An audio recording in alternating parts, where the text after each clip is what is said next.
Coloca no telão aqui, vou puxar uma outra notícia que está na nossa página principal, que é bem isso que o Joel acabou de falar, sobre o custo dessa guerra para a Rússia. Oligarcas russos estão perdendo bilhões com essa guerra. E aí a gente ouve, né, o Zelensky pedir que o mundo siga fazendo pressões à Rússia, mas pode vir uma pressão interna, inclusive, da Rússia em relação a isso. Os Estados Unidos e a União Europeia aplicaram várias sanções para tentar, né, pressionar os oligarcas russos. Com isso, os bilionários sentiram no bolso as consequências da guerra. As sanções incluem o congelamento de bens e a proibição de viajar. E diante desse cenário, os oligarcas começaram a vender ativos e transferir bens, como aviões, iates, para regiões onde eles não possam ser apreendidos.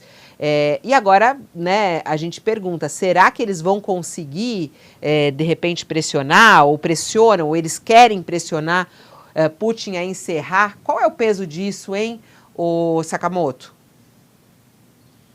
Olha, Fabi, antes de mais nada, só para começar um comentário, eu lembrei quando o Joel você perguntou para o Joel com relação à questão do Papa, eu lembrei da frase famosa do Stalin, né?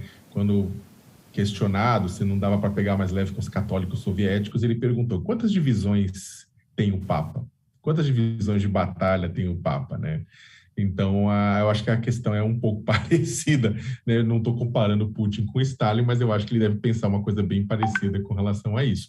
Com relação aos oligarcas russos, tem um ponto que é o seguinte: é claro que a população em geral, a pressão da população russa, ela tem efeito limitado sobre Putin, e é por isso que se discute um pouco sobre o peso das sanções, que atinge a população comum, mas a população comum, quando vai para a rua protestar, é presa. Né? É um regime autocrata, né? Então, autocrático. Então, é claro que elas vão sofrer essas punições por parte do governo.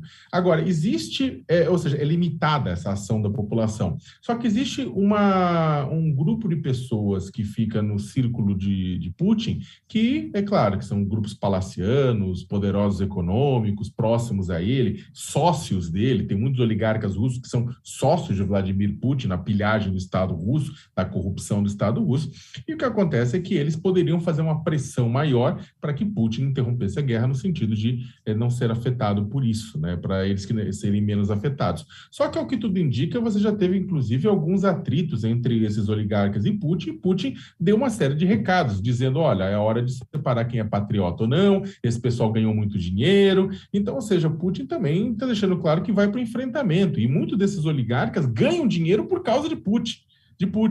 Então, fica um pouco difícil também imaginar que uma pressão neles, eles vão dar as costas para o presidente russo. Eles podem simplesmente se omitir nesse processo. E eu acho que é interessante que o Ocidente, de uma maneira geral, está descobrindo agora que os oligarcas russos são pessoas ruins e estão inseridas na economia do Ocidente. Poxa, ninguém reclamou quando o Chelsea estava ganhando título, ninguém reclamou do Abramovich, ninguém reclama do PSG, né, com dinheiro do Qatar, né? Ninguém reclama do Manchester City, do Newcastle, com dinheiro da Arábia Saudita, né? Que também são todos regimes autocráticos, né? E violentos, né? Matam jornalistas e por aí vai.